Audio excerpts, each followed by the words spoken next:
So, welcome, adventurers, to the Zulu's D&D stream. As always, we are coming to you live on Monday. What today? I don't know if the date really matters, but it's November 23rd, for what it's worth. The reason, in particular, that this one matters is because only a few short days ago, I would say 6 at this point, Tasha's Cauldron of Everything's... Tasha's Cauldron of Everything hit shelves, and we were able to get a hold of it, and yeah, it's the one. So, and as is now the sort of norm, it is coming out in 2 different flavors, or covers, rather. Oh, it's so shiny. Shiny. I think hilariously enough, what we ended up doing was each of us got a slightly different copy. So I got the alt cover because I love the alt covers. Alex, you ended up going with the sort of conventional cover, and then I believe, Jason, you went with the digital version, yes? I have the digital, but I also have the print, the same one Alex does. So. Also, hello, Royal. Yes. I think that's other Alex. I believe. Royal. That's fair. That's Royal. It's Royal. My bad. Yeah. So I figured. Yes. We got 3 different varieties of Tasha's.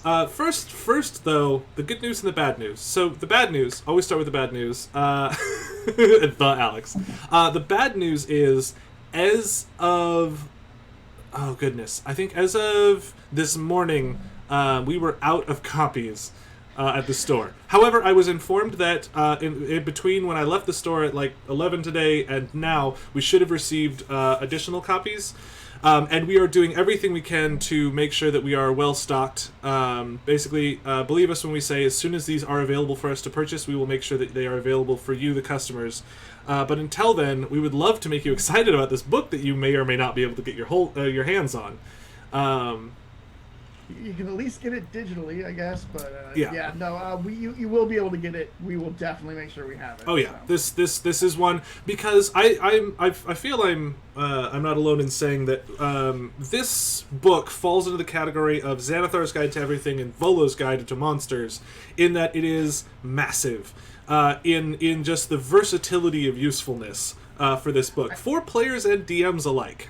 Yeah, it's more than Volo's. It has way more for players than Volo's does. Volo's has a bit for players, but yeah, well, it has all the fun races, like if you want to play your goblins, your kobolds, your orcs, your full orcs, hobgoblins, and then of course the Tabaxi, Furbolg, and everyone's favorite Goliath.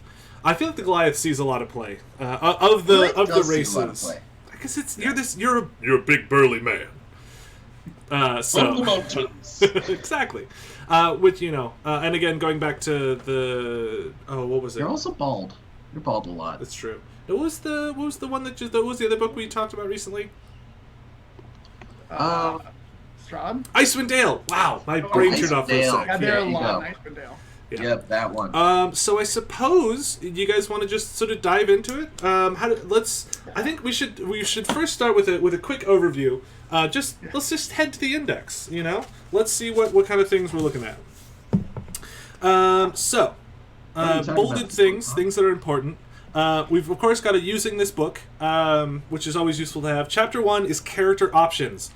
I didn't realize going into this that there would be so many character options. So not only did they bring the Artificer over, so if you don't want to buy yourself the full Eberron book, but you like the Artificer, you want the Artificer as an option, this has the Artificer, and I'm pointing down because my book is here.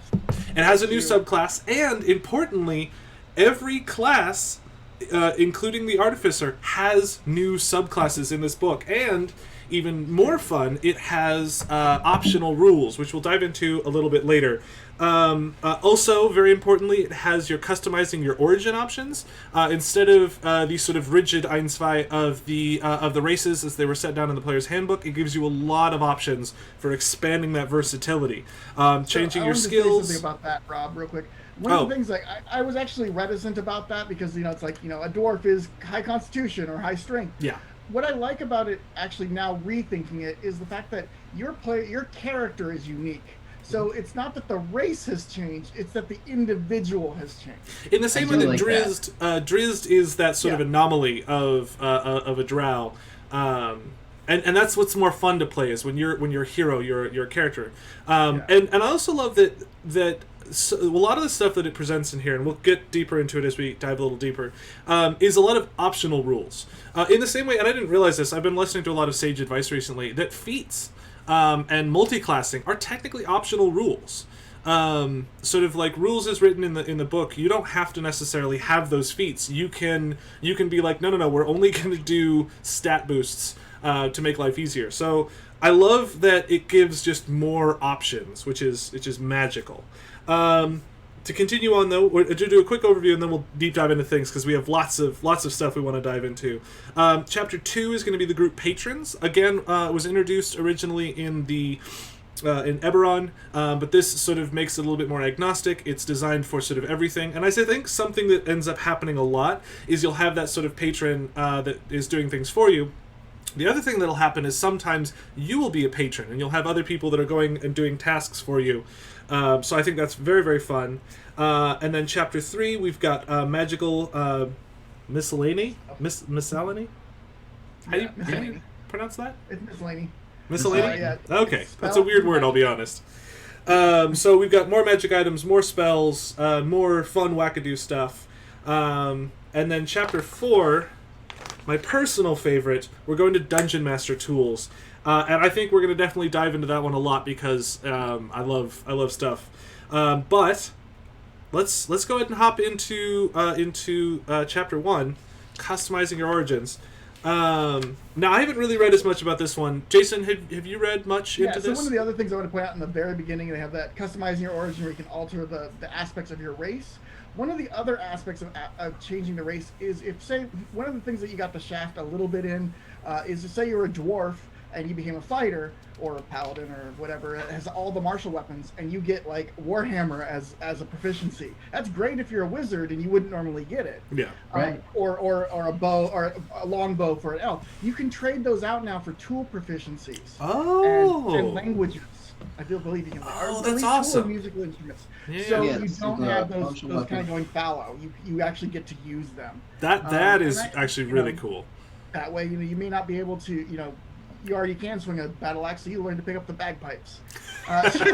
Yeah, there we go. Well, the I think also dwarf. One of the things that you'll definitely want to probably pick up is cooking as a crafting skill, mostly because there's a new feat where your cooking makes people better, which I'm very, very excited for. Yeah. Mostly because... Oh, sorry. Good. No, sorry. Go ahead. I was just to say, I have a lot of the players are like, I'm gonna make cookies or pie or whatever, and it's always delightful. But there's not as usually enough mechanics built into it, unless you use good berries to make your pie, which is a hilarious, odd thing that I don't know if technically works, but it happened once on accident, and people were staying alive because they were being force-fed pies. Anyway. Good berry pie. Yeah, but I've actually used the cooking in-game for an NPC because it was in the Unearthed Arcana. A lot of the stuff in here was originally Unearthed Arcana or playtest stuff that Wizards of the Coast puts out. And in the adult group, they ran into a cannibal who utilized the cooking. Oh. So he was cooking up intelligent creatures to make jerky and stuff for his snack. But yes, so that was making it into a villainous thing, and cooking can easily be villainous. I mean, you got Hansel and Gretel and the Hag. So I almost died by falling in soup.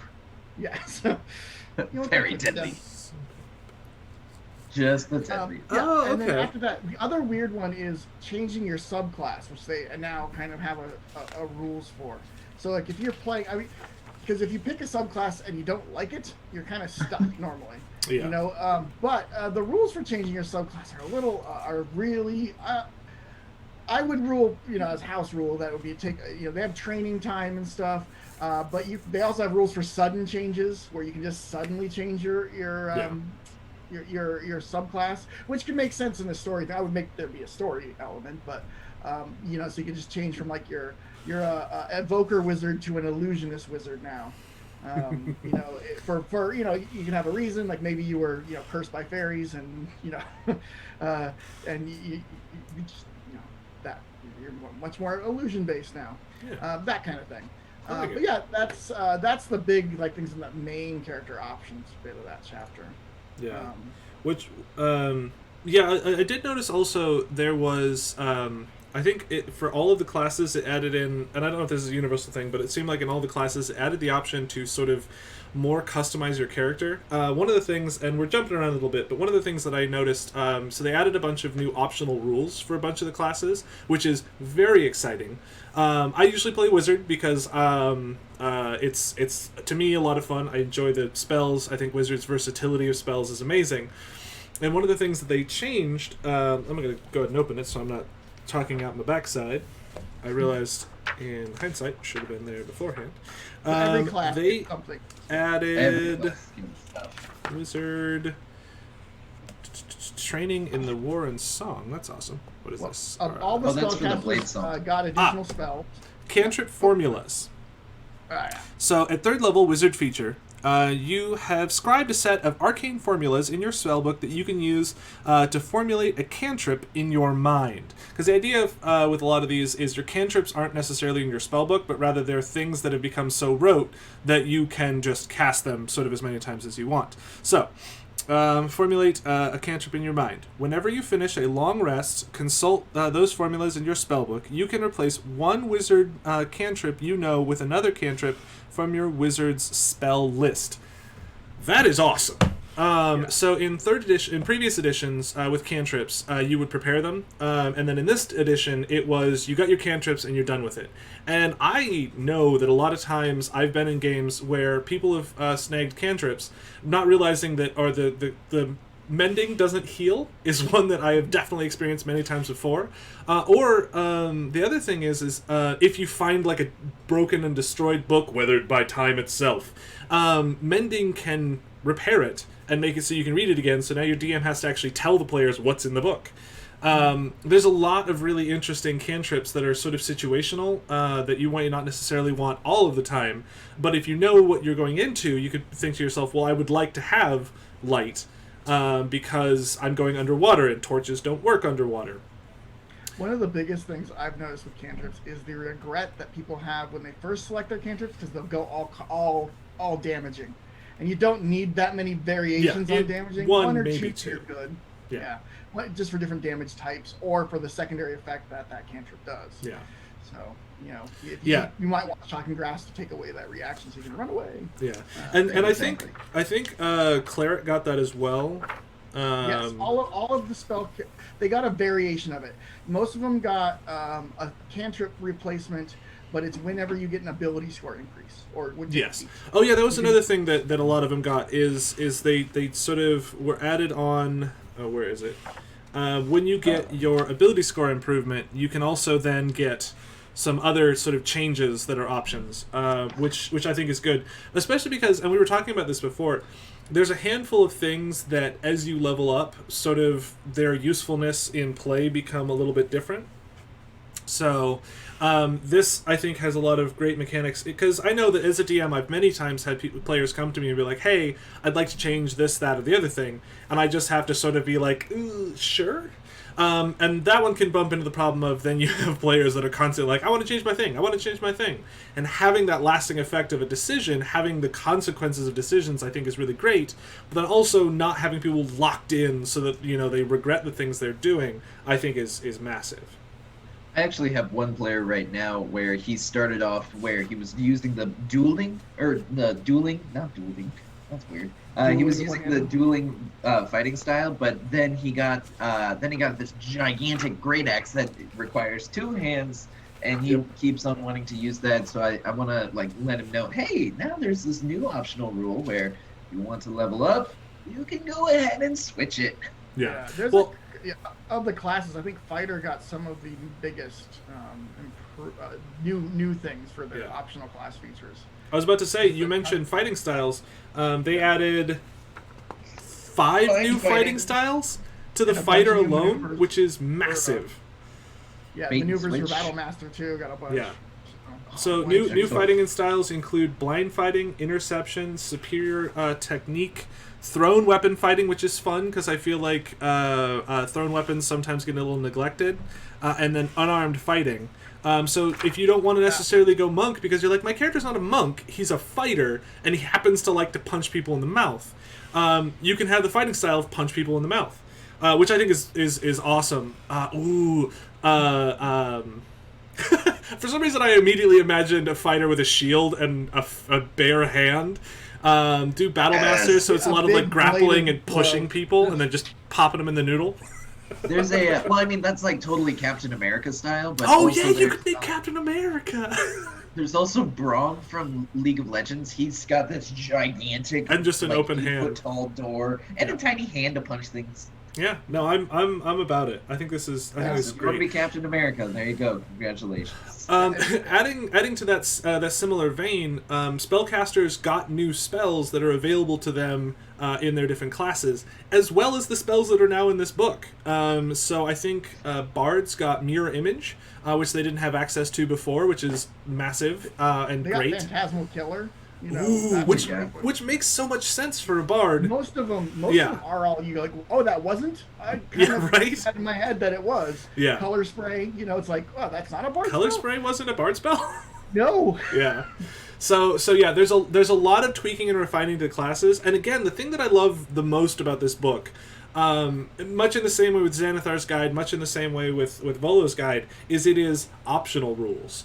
There are a bunch of things that like. If you're a brand new player, I recommend this book because it's amazing. But if you're a brand new player that doesn't want that added level of complexity, get your player's handbook, build your character, have a good time with it. But once you're thinking to yourself, I want to add a little bit more to my character, I want to add a little bit more, a little extra.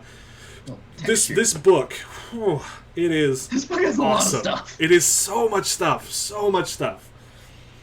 I love for fighter. I love the new maneuver options for Battle Master. There's quite a few of them that are very different.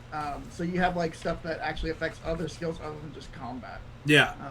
So that's kind of nice because you can play the general now. You know the person who knows how to. You know, it's all about being a warrior and the commanding presence is a really good maneuver for the general.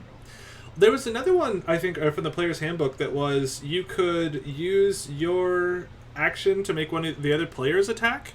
If I remember correctly. I've always really enjoyed the sort of feel of the Battle Master, and I think because for me, you know, coming from 3rd edition and Pathfinder, the fighter was generally like you get your special feats, you grab the feats, you do your you pick your sort of specialty and fighting style, but it wasn't really unique to a fighter. Anyone could take those feats technically, and do that build as sort of a subtype. Whereas the Battle Master, like if you want to be really good at tripping people, knocking people down, commanding it, like the Battle Master is such an awesome option for a lot of different things. Which is funny because the fighter also has Champion, which is you crit on 19s and 20s. Yeah, that's pretty sweet. So it is delightful if the fighter has that sort of wide variety of options. And not that I don't know why we're sticking on fighter as much as we are, but the fighter got psionics, which I thought was kind of fun and interesting, but makes a lot of sense, you know, because it's like you do some psionic stuff, which is a lot of fun. Yeah, there's kind of 3 different psychic ones. I can think of off the top of my head. There's the Soul Knife for Rogue, Psi Knight for Psi Warrior for Fighter, and the Aberrant Mind for Sorcerer. Oh, was that the magic? So it's a sorcerer one, option. And it gives you a bunch of psionic spells. Yeah. Like so it's all the like psychic damaging spells. So you get telepathy at 1st level for sorcerer and stuff. So. Let's go and do this because we're bouncing around a little bit, and I think it'd be a lot of fun to cover each of these. So Artificer. Let's go ahead and start with Artificer and talk a little bit about that. I love the fact the Artificer is in here. If you don't want to buy the Eberron book, you can have Artificer just in the Tasha's Cauldron, which is awesome. And as a quick little aside, Artificer is basically a personal magical item creator. Kind of create. You can be like a potion maker. You can be an armor maker. An artillerist. Specialty. Yeah, the specialist that you choose. But yeah, you can be an artillerist. Yeah, which is basically it can be you either wield handguns depending on the world, or wands, or whatnot. Well, and I love the creativity of the. I have a player right now who's playing an artificer, and like his cantrip, Firebolt, he has changed the name to AP Shot, which is armor piercing shot. And he happens to be a Warforged, and it's literally just he has the Iron Man circle on his palm, and he holds it out and blasts people. And so the idea is that all of the spells of an Artificer are like an item, like a physical thing that does a thing. So like they have access to cure wounds, and that might literally just be like an auto injector that you like people with this your healing serum kind of thing. And so that trying to incorporate like what sort of weird wacky inventions does your character use? I love that. It's so one of the things an image I love from Tasha's, I'll share it real quick since I got it up here, is this one, which is variations of Steel Defender. Yeah. I mean, I love that little cauldron. That's we're zoomed. Oh no, I'm sorry, we're zoomed in. Here, give me a sec. Oh, I wasn't ready for you to do the thing. Oh, sorry, I just shared it real exit quick. full screen. There we go. Perfect. Yeah, All right. yeah. I love these. These are Yeah, these it are so shows good. that variation, So. Yeah. Coffee maker's great. That's just the thing I wanted to show real quick, because there is a lot of imagination that you can kind of take the thing that they have and go in a different direction. A lot of Tasha's is like that. I know personally we were talking earlier about there's a lot of spells that have like summon elemental, summon shadow being and stuff, where you can customize that a lot to how your player would do it. And when we get to spells, we get to later, they have a lot of actual talking about doing that specifically. Yeah, the spells are awesome. So, has anyone dove into the Barbarian changes? So the Barbarian stuff looked kind of crazy. There's basically be a werewolf and be wild magic. I read the wild magic Barbarian. stuff. I love the wild magic stuff. Yeah. It's all so helpful. thematic. So it's so crazy. With the new wild magic barbarian, whenever you fly into a rage, you roll a d8 and you get one of 8 different things that happen, and they're anywhere from you teleport up to 30 feet to an unoccupied space that you can see until your rage ends. You can use this effect again once of your turns as a bonus action. You teleport as you rage as your bonus action, and then every turn for the next minute, so 10 rounds, as a bonus action you teleport 30 feet. No one will escape me. Yeah. But another fun one. Another fun one is you can actually, like, if you roll it well, like, magic infuses into your item. So if you're carrying a giant greatsword, guess what? The one that gains throw. Yes. And thrown property. So you can throw your greatsword. And I think it comes back. It does. Every turn it rematerializes in your hand. And that's the thing, though, that's crazy is you're equally as likely to be able to teleport 30 feet or throw your great axe. Who knows? It's wacky. You have to change tactics on the fly. Yeah, but I think... The other one I like was the Bestial Soul one. Oh, yeah. Path of the Beast. It's really interesting, because at first I was like reading it, but it had one of the weird things that made me think in a different direction with it was you can grow claws and bite, right? Because it's shape-shifting effectively as a barbarian when you rage. You can also grow a tail with spikes. And I saw that part, and I was like, imagine playing a dragonborn barbarian.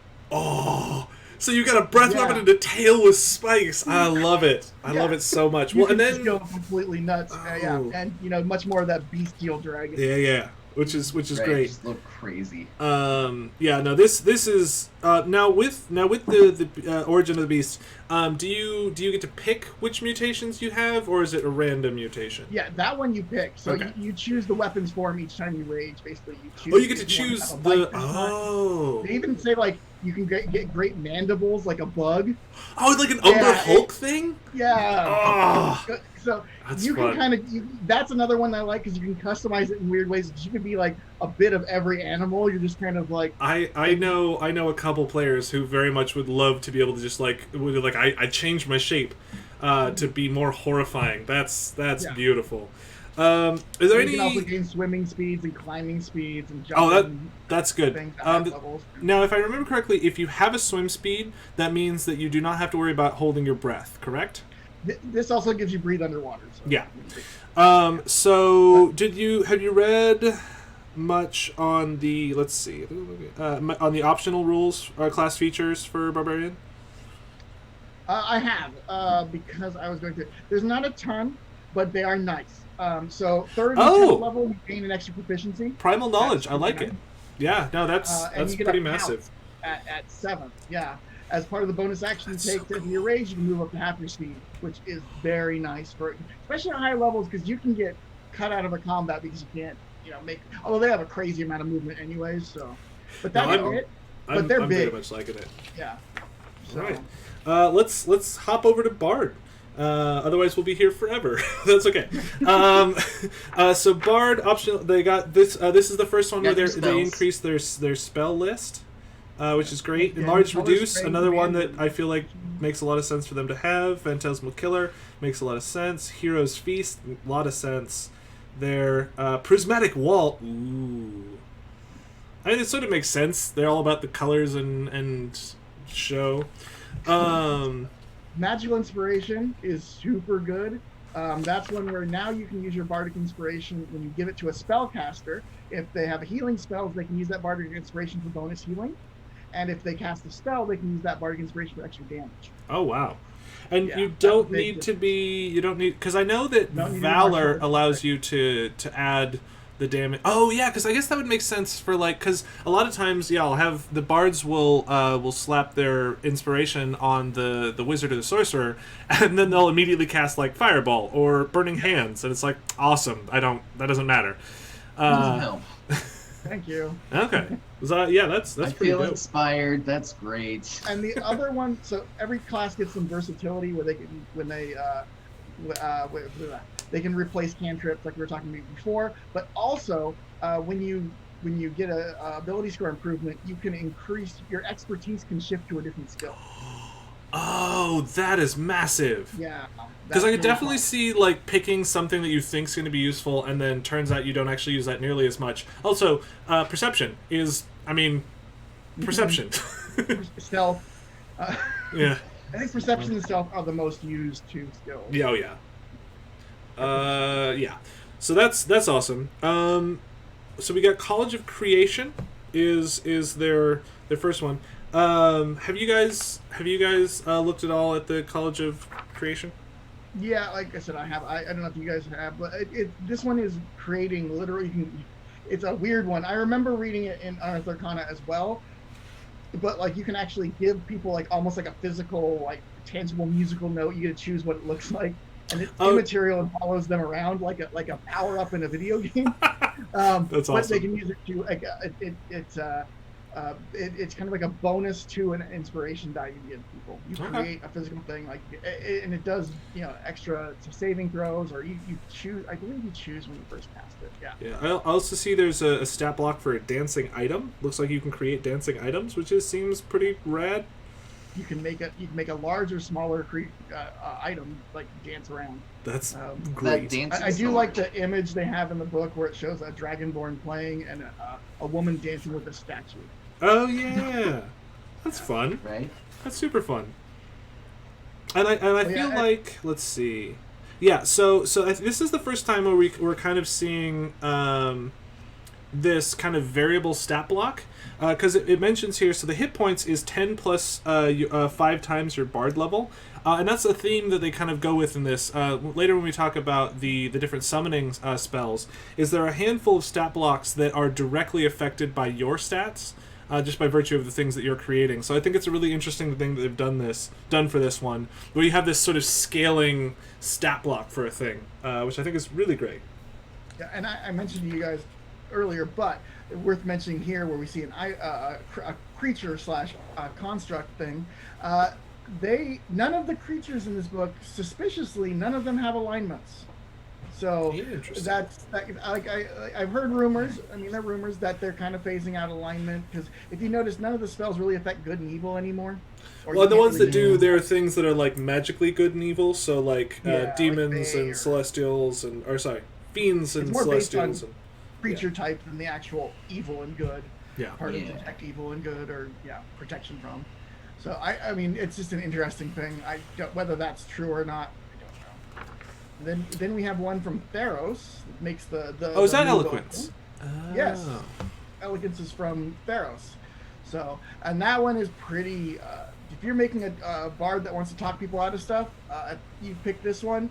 If you make a persuasion or deception check, anything lower than a 10, a 9 or lower is a 10. Oh, that's you, a rogue you talk real good. Yeah, that's potent. Yeah. Ooh, that's cool. I do love that this book is doing that, where it's because a lot of those campaign settings or those other things have really great stuff, but if you're a player, you're like, I don't want all of Theros to be able to play this eloquence bard. So now it is in a centralized location, which I love. I think that's awesome. Another thing, I don't know if you guys noticed, they have numerous pictures in the book. On this page they have one, and in fact maybe I'll share it here. Are you ready for me to share it, Rob? Yes. All right. Go. So the picture here, if you notice, that's a drow. Oh yeah, no, I was noticing the skin that a color lot. of drow a little bit. In fact, the majority of them lean towards either really pale or grayish, or Like more of a there's slate a color? variation in skin tone. Yeah. Even some green and stuff. Yeah, which so I think is what they're trying to move towards now, where it's less going hard into that sort of racial archetype, where like, you know, if you're a drow, you're evil. Now it's just like, if you're a drow, you're a person, and you sort of pick how you want to do it, which I think is great. I think it's a lot of fun to add sort of more options, and also having an entire race that's evil and all dark skinned is not the greatest look anymore. It was never a good look, but I think we're more aware of it now. Yeah. True, that's a good point. That was one I I noticed flipping through the book. I was like, oh yeah, that's interesting. I know in particular, I saw the, I don't have it digitally, so I'll just show it off. They have the Tiefling and the Drow fighting I don't know, is it Army of Undead or Army of Robots? But like, I was like, Undead Robots. Yeah, that's the Undead Robots. That's kind of. Oh, I think they're gnolls. Gnolls? Yep. The one just below the Drow. Yep. Yeah, no, those are gnolls, but. Yeah, so anyway, that's where I kind of noticed and saw, hey, wait a second, did they do that on purpose? Yeah, so they've essentially just they've just made it so that drow they're monochromatic. You've taken and just there's no color in them. They are just black and white, and they can be this in the scale anywhere between there, which is kind of fun. And I think they've done the same with other elves, because there's other elves in the book that are green skinned and blue skinned. I think is that the Eladrin? Because I know that those. They say they're high elves and stuff in interesting. In Tasha's. And so I think, because if you look on online, you'll find people do their own characters. They tend to just pick whatever feels good to them. You know, Tiefling are purple, and you know, with whatever. I feel like you have a lot more variability with Tieflings, because they're like, they're demon things. The demons come in, or is it devils? Devils. They're devils. Yeah. They come in all the different colors and things. So yeah. It could be blue, pink, red, purple. Also, the Barbarian, we were just talking about it. Oh, yeah. Hopefully that's showing it off. That is a very pale-skinned wood elf. Yeah. Not really even, like, green or anything. Also, I love the delightful androgyny of the wood elf. A lot of them head in that direction. Kind of an androgynous look. And there's that, too. Yeah. All right, so let's hop over to Cleric. Clerics, for the most part, don't get a lot of new spells. They do get Summon Celestial at 5th level spell, which is awesome. The new summon spells make me very, very happy, because I've always loved playing a summoner. I remember going back to Wizards. I was always a Necromancer wizard, not like the I'm going to suck your energy and take all your juices away, but rather I'd go to summon undead and have it be lots of fun that way. Speaking of which, if I've mentioned this before, I love what they did with Animate Dead. The fact that when you animate the dead, all it does is it creates the undead, obviously, and then gives you control over it for 24 hours. But then after 24 hours, it does its own thing. It doesn't go away. It just is like, oh, you've added more. So you could essentially, if you wanted to play an evil character, have this necromancer just going around like, make undead, go that way. Or just the absent-minded necromancer who just keeps making them and forgets where he puts them, and they just wander off and do their own thing. Yeah. I think I like that. The other thing that's a very fun trap, and I've learned this from players, is you have a bag of holding and you just fill it with undead, which I think we've determined that you can put about between 4 to 6 undead in there, depending on how much bone mass they have. That's why you get halflings. Well, that's what's, they don't have to breed, so they just throw them in there. And actually, I had one of my other players. So this necromancer happened to have a bag full of these undead, and they're like, "Oh, he's got his bag of holding. Let's see what's inside." And I was great because the two options were they either A, put their hand in to try and see something, at which point the undead grapple and pull them in, which becomes a trouble. Or B, which is what they did, they were like, "Oh, we'll just dump it out," and then bang, 4 skeletons. So. Sorry, I've gotten way off on the whole thing. Moral of the story is we're hopping back into our clerics. They have the cantrip versatility, which is interesting. Divine power, which is another one, so they can use their channel divinity now to regain spell slots they've used. Oh, but you only have the one channel divinity. Paladins also get that, which is really potent for paladins. But with that limited spell slots. Or they can use them for whatchamacallums. Although the paladins have a lot of really good uses for their channel divinity. I've found. Yeah. But yeah. Yeah, it depends on which one. There's I think won't getting into details, but there's like 1 or 2 that have okay ones. Yeah, that's fair. Yeah. Especially if you have turn undead, you're not going against undead. So we got the more domains, because clerics need more domains. Actually, I love cleric domains. We got the order domain. What do we know about the order domain? Because I haven't read this. So order, I believe, first appeared in Ravnica. I want to say. Oh yes, yeah, Ravnica. that would make sense. Azorius and whatnot. Where's my Ravnica book? I don't have it with me. So that gives a few. Okay. You get heavy armor. Okay. And you can also choose between intimidation or persuasion to gain proficiency. That does sound like a very Boros thing. Yeah. Yeah. What else is there? Voice of Authority. This is definitely from Ravnica. Yeah, I'm recognizing the Voice of Authority one. So you can. I like the Voice of Authority where you can invoke the power of law to embolden an ally to attack. When you cast a spell at first level or higher and target an ally with the spell, they can use their reaction immediately after the spell to make 1 weapon attack against a creature. Oh, that's massive. Yeah. Hit your Raging Barbarian gets that one. Oof. Yeah. Good stuff. Yeah. That if you're gonna be buffing your friends, that's a good one. Yeah. And they get other ones like Orders Demand and they get a bunch of embodiment of law where you get better at channeling energy into other people. I don't know. And they get the Divine Strike, which is the dealing extra damage. Their spells are very thematic. Command, Heroism for first level, third level to get Hold Person and Zone of Truth, Mass Healing Word and Slow. So there's a lot of buff for the allies, debuffs for the enemies. Which if you can get a cleric just really on their game with their buffs and debuffs, it can be devastating. That would be a lot of fun in like a police game or something. Where you're playing police officers. Oh man, the soldiers of the crown. You could do. Oh my gosh! I just realized. So with the combination of the good old fashioned patron rules, you could do the patron rules and then have them be Waterdeep, the Waterdeep Dragon Heist, but as members of the Watch.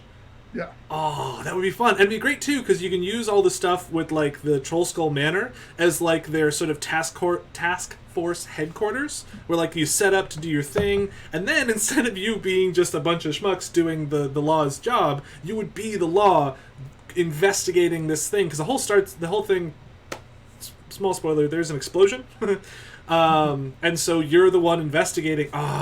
Now I want to do that as a campaign. That seems really fun. And so you also have like the Inquisitive from Xanathar's, which is a rogue, which is a great detective. Okay, what would we do for the make that, and you have like the Battlemaster for the fighter. Mm-hmm. Yeah. Or a paladin, and there's and then too. I mean, any of them could. Yeah, there's a lot of. Now I really want to play that game. So and excellent. Then after order we have peace. Okay, so that's peace Alex's favorite. That one is like kind of ridiculous. I think it's hilarious. So like the main idea of the peace one is that you basically have a special bond with people, and then they'll be able to roll a d4 and have like some sort of guidance. But one of my most favorite parts is when you get to 6th level and you forge that bond with your allies. Well, let's say you're in the middle of a fight. Well, with the protective bond, your Barbarian can be really far up ahead, just plowing through 3 people, but then behind you, there's a wizard who's about to get stabbed. Rogue attack! If the Barbarian can see that the wizard is getting stabbed, he can use his reaction to teleport 30 feet towards the wizard and take the damage for himself. So he just is like, It's oh so no, massive. the wizard's gonna get hurt! Boink! No, oh my god, the potentials for this one is awesome. See, this is the thing. So in our guard scenario, we're gonna have 2 clerics. One is gonna be peace. One is gonna be order, and they will be an unstoppable juggernaut. I've always wanted to do a full group of 4 players, all playing clerics but different domains. That would be interesting. And it could be a lot of conflict too. You have the trickster cleric joining in there, or the war cleric with the peace cleric. There's a 3rd domain. I didn't even see this. So there's the Twilight Domain as well. Domain. And the Twilight one is actually one I did not read through. I skipped past it. I kind of flipped through it, but I did not read it. I'm going to be honest, I haven't either, which we're very informed. We'll just let you know. Alex, did you read anything on it? No, I got too excited about the peace domain. That's fair. So we'll just say there's a Twilight Domain, and we'll move on to Druids. There's 3. Go ahead and review that next week. Yeah, exactly. I don't feel like we're going to get through the whole book. We're absolutely not. There's a lot. I feel like we'll skim over some chunks, and I feel like this is, like, the player stuff is the really massive stuff. There's a lot of really great other things, but yeah, I'm honestly, I'm having fun with this because I'm learning more about what's available and is options as we're working through this together, so I'm about it. Druids did not have protection from good and evil, or evil and good. I did not know that, but it's good to know. Control Flame, another one. Weirdly didn't have continual flame, and I always fire spells that aren't fireball and the specific wizard ones as being druid, but no. Yeah. Also, second level, they have Summon Beast, which if it's anything like the other summon spells, I'm very excited for. It's a one-shot version of Conjure Animals, which is nice. So you just like you get a single beast. Singular beast. Yes. Yeah, rather than multiple. And it has that same sort of customization option as well, right? Mm-hmm. Yes. Okay. Yeah. I really, really dig the new stuff. The new feature is really strange. And hit me with it. Strange. It's kind of cool. The Wild Companion. So effectively, at 2nd level, when you get your Wild Shape, you can use a slot to cast Find Familiar to create a spirit animal that functions exactly as the spell Find Familiar. Wow. It lasts for a number of hours equal to half your druid level. So it gives them a familiar, but you have to use this Wild Shape. I like that a lot because I remember in 3rd edition, the whole getting an animal companion was Druids and Rangers both just got that. That was one of the things that they got. So and I think Find Familiar is a very useful spell. I have a lot of times in the groups I'll get players who will end up finding scrolls of Find Familiar, and the versatility of usefulness of this. Plus, it just makes sense. Like, I'm a person of the woods. I get an animal. I can see through its eyes. And something else. It's familiar. So there's a lot of touch spells for Druid. Yes. They're healers. Yes. So they can fly. Yes. No, that's there's a lot because you can cast touch spells through a familiar. You can all see through its eyes. So yeah, I think that's going to be utilized. When you realize what it can do, it can be pretty cool. The other thing I think is really powerful about familiars, and I had one of my players in the Wednesday game do this recently, is they had found a guy that they were talking to and they wanted to keep talking, but they realized that simultaneously they wanted to also be doing some other things, so they split the party, but the wizard left her familiar with the people who were talking to the NPC, so that at any point, if she needed, she could just switch over and look at it. She was within 100 feet. They happened to be in a building, but it meant that at any time she could be like, what's happening over there, and just look through the eyes, which I thought was a really inventive way of using Find Familiar. Circles. They of course brought one from Ravnica. Yeah, and I love the Circle of Spores. I think this is such a delightfully interesting and inventive one. They changed it quite a bit, though. Did they? Some zombies. Because they changed it to necromancy, not necrotic damage, not poison damage anymore. Yep, and there's not huge changes, but they are changes. Yeah, because more things are immune to poison than they are to necrotic, which is interesting. And then as it goes on through symbiotic entity. So the symbiotic entity, for those who haven't read about the circle of spores, when you wild shape, so you essentially have this sort of mushroom colony growing inside you, which may creep you out a little bit, but those of you who are not, on your clothes. It could be on your clothes. You're right. It absolutely could be on you, not in you. I realize now that you said that. I always assumed it was just in you.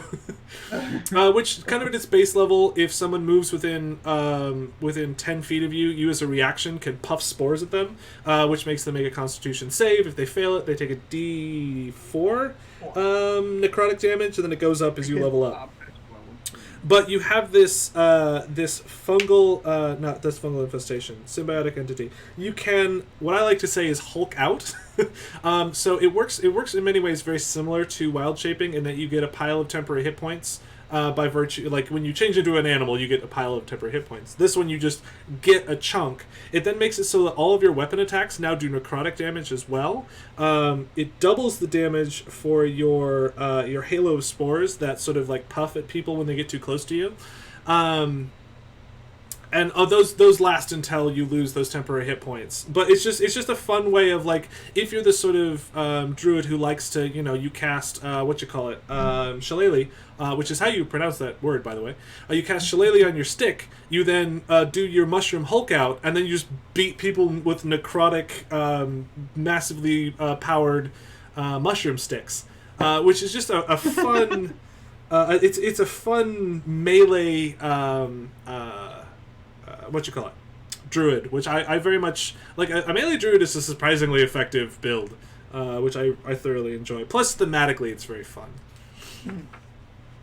Yeah, and then you get like the ability to raise up the dead as zombie, or really lesser zombies, but zombies nonetheless. Yeah, and it keeps going, and you can you actually at 14th level, you're completely altered by your funguses. And so you can't be blinded, deafened, frightened, or poisoned, and any critical hit against you counts as a normal hit instead. So essentially, you become a myconid, is what you're saying. Yeah, you're just full of. That's when I think it's eating throughout your whole body. Yep. You no longer have the normal internal organs. It's just mold. And mushrooms. You are a mold. Yeah. I am the mold. mushrooms growing out of your ears and that you blow out of your nose. Or a slime colony or something. So we've got the Circle of Stars. What can you tell me about the Circle of Stars? Circle of Stars is weird. That one is super weird. It's more of like this traditional druid, the like we built Stonehenge kind of druid. Oh, okay. So in it you that's when you first choose it, you get a star chart, and it gives you when you have the star chart that you've made, you get the guidance cantrip in addition to any of your you gain guiding bolt. And it's always prepared for you when you have the star map. And you can cast it without expending a spell slot once. Oh no, a number of times it'll be your proficiency bonus. That spell is brutal as well. Yeah. Yeah. I would imagine it would be at that base level, but still. It's and then, brutal at base level. Yeah, 4d6 of radiant damage? Wild shape to take the form of a constellation. And there's a bunch of different constellations, which like the Archer, the Chalice, the Dragon.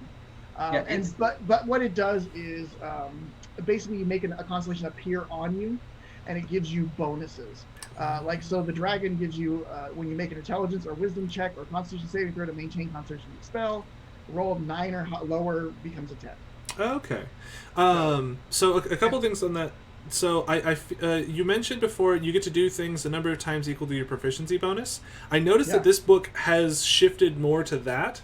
Because whereas before, a lot of times your things are based off your attributes, this book seems to be really focusing on basing things off your proficiency bonus, which means it will scale as you level up, even if you don't necessarily throw your ability score into those things, which I think is pretty cool. I think that's a really good change, because that you would if you didn't want to be a strong your strength to be the highest stat, you're like, oh well, I can't use that ability but once. Which that's a lot of fun to me. And you get omens and Wheel and Woe. I love what is that? It's not thaumaturgy. It's which one's the one that gives you Wheel or Woe or Wheel and Woe? Wheel and Augury. It's one of those spells where it's just like it's kind of useful, but more often than not, it's Wheel and Woe. Yeah. Or just remembering that you have it. Yeah, and then moving on, Circle of Wildfire. is I love the idea of this one a lot because wildfire being a part of nature, it's actually how a lot of trees regrow. Yeah. So having a character that's based on it. The Unearthed Arcana one, I was really nervous about because they gave druids fireball with that one. They took it out with this one because it was fireball's nasty. But they have flaming sphere. They do get a lot of fire spells. I honestly, I really love Flaming Sphere. It's such a... And it reminds me a lot of Moonbeam in many ways, where you're like, you cast the thing, and it does pretty good damage, but you're basically controlling the battlefield, and you can roll it into people, which is great. We're just like, I'm going to bump you with it. The combination of Hold Person and any of those spells is, like, if you have 2 spellcasters together... Or Entangle. Yeah. Yeah. Ooh, Entangle or Spike Growth. Spike Growth, where if you move 5 feet, you take 2d4 damage. That's not a lot, but if you're being chased around by a flaming sphere... Yeah, Hold Person paralyzes you, which makes you automatically fail your... That's true. So that's the bit that'll really just... Good. Yeah. Oh, but that's the thing. Spike Growth, you don't get a save. It's just, if you move 5 feet, you're taking the 2d4 damage for every 5 feet you move. Man, I've seen that one used to great effect. But the thing that they also get another thing that they can use with their wild shape is they can summon a primal spirit of fire that takes the shape of anything you want. Like you can make a fiery raccoon, or just a campfire or whatever. But it allows, once again, this is another one of the ones that has the scaling creature. Yep. The Wildfire Spirit, like a lot of it's affected by your proficiency bonus, so like it's hit points is 5 times your druid level. And if you look, their damage is 1d6 plus proficiency bonus. Yep. For the flying seed, but it can teleport you and your friends for up to 15 feet. What? Yep. There's so much teleporting in this book. Yeah. But it and you also get to light people on fire where you go. Oh yeah, it's the booming step. I want to say, or thundering step or something like that. That one's a fun one. It's where you left that takes the fire damage. Yeah. So it's the same just thing as explode out in a way. Yeah, thunder step. That's it. Yeah, thunder step is the one where you start it, boom, but then you disappear somewhere else. Yeah, which is nice. And so you get a bunch of stuff, and most of the special abilities for this class, it boosts the Wildfire Spirit. Yeah, which is awesome. We're not too druid yet, but I believe they made the Beastmaster a little easier to use, because I noticed that like with the Artificer, your Steel Defender, you use your bonus action to let it attack, whereas the Beastmaster was you have to use one of your attacks to let it attack, which I there's a lot of changes over there. Yeah, so Ranger got reworked a lot. Beastmaster was changed so that it's... we already talked about all the fighter stuff pretty much. Yeah. So we can kind of... I think we should talk about one more class, and then we might need to... Yeah, let's go ahead and talk about one more class. We're getting close to the 1 hour mark. Why don't we jump to Monk? Yeah, let's jump over to Monk. We did a lot of talking about and they got, I think, some of the best abilities that help the Monk. Dedicated weapon, super nice for a Monk. So, you train yourself. Basically, you can focus your chi and take any weapon, a simple melee weapon or a short sword. It can't have heavy or special properties, and you have to be proficient with it, and it becomes a monk weapon for you until you use the feature again. Oh, it must lack... So it says the weapon must be simple or martial, must be proficient with it. It must lack the heavy and special properties. So, what this means is you can take something like a long sword if you're an elf, and be proficient in it. It's proficient, you can make it your monk weapon. Now that's good because you can now attack with it as when it calls for a monk weapon, but it also will, in just a second now, another ability will trigger, and I will explain. I had to look through this pretty closely. So chi fueled attack, 3rd level feature. You spend whenever you spend 1 chi point or more as part of your action on a turn, you can make 1 attack with an unarmed strike or a monk weapon as a bonus action before the end of the turn. Oh wow, that's so good.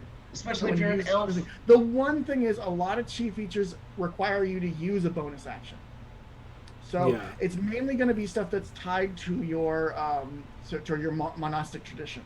Okay. So essentially, though, what this is saying is, instead of like your flurry of blows would be, you would attack with your weapon and then you would kick.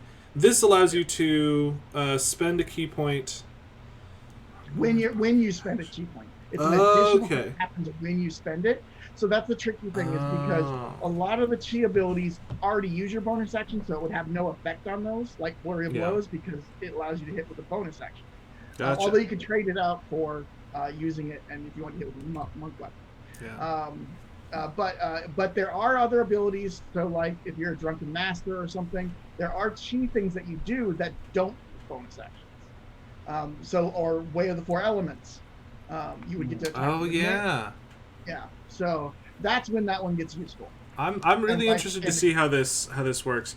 Also, really Kinsai. Yeah. Quicken Healing is a 4th level. This one's I'm not sure about. It's expensive for what it does. As an action, you can spend 2 chi points and roll a martial arts die. You gain a number of hit points equal to the number of rolled plus your proficiency bonus, which is not a very big number. No. Because it's like it only goes up to 1d8, I think, at 11th level. So that'd be 1d8 plus your proficiency bonus, which is okay, but for 2 chi, you can do a lot of damage with that, or a lot of other things. So I mean, I haven't seen that used yet. It may be proved. It could save you as a last-ditch resort, but yeah, it's still not a lot. And then a focused aim is really nice. Yeah. And this one, 1 to 3 chi points. You can increase your attack by 2 for each chi point you spend. And it's when you miss, so you don't have to declare it beforehand. Yeah, no, that's massive. Yeah. Also, I love the idea that you're just like, no, I'm gonna try extra hard and I will hit them. Yes. No, I said I'm getting like nose. I am punching them in the nose.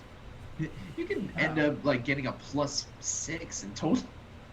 Yeah, that can definitely sway a miss. And then comes up with the strange choice. The monastic tradition of mercy, which is cool, but for some reason they decided to have them dress up as plague doctors. Yeah, I saw that which part. is a weird timing issue. Now, the art was started a while ago, so... Yeah. But, like, come on. No, but they actually say, because even the quote from Tasha is, plague doctor, some looks never go out of style. Yeah. Oh, that's fantastic. Yeah. But I've flipped through this one. Basically, you're a wandering monk doctor. You gain insight in medicine. Which includes things like the Hand of Harm. Apparently this is not necessarily healing. You use your key to inflict wounds. When you hit a creature with an unarmed strike, you can spend 1 key to deal extra necrotic damage equal to your martial arts dice plus your wisdom modifier. Only once per turn. Yeah. So do extra necrotic. Yeah, quite a bit. And also, you can also heal with the touch. What sounds like me is like Dim Mock / the classic, like it's a variation on that. Dim Mock is the touch of death.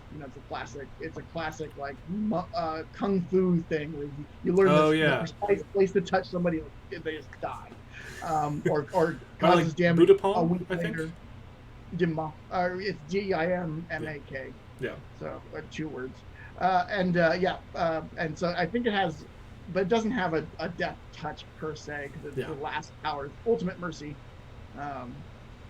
Wait a second. You can bring things back to life. Okay. Yeah, because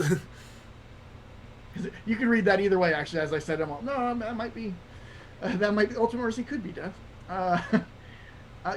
But actually, also a part of it they have here is that mask. You do need the merciful mask. So that's interesting. Yeah, although it can be a butterfly mask. So. Oh, fantastic! That's great. Astral Self. Oh, this is one of the other psionic. Yeah, that's what it is. I knew there was another one, but this one's really unusual in the fact that you sprout astral arms. Think Doctor Strange.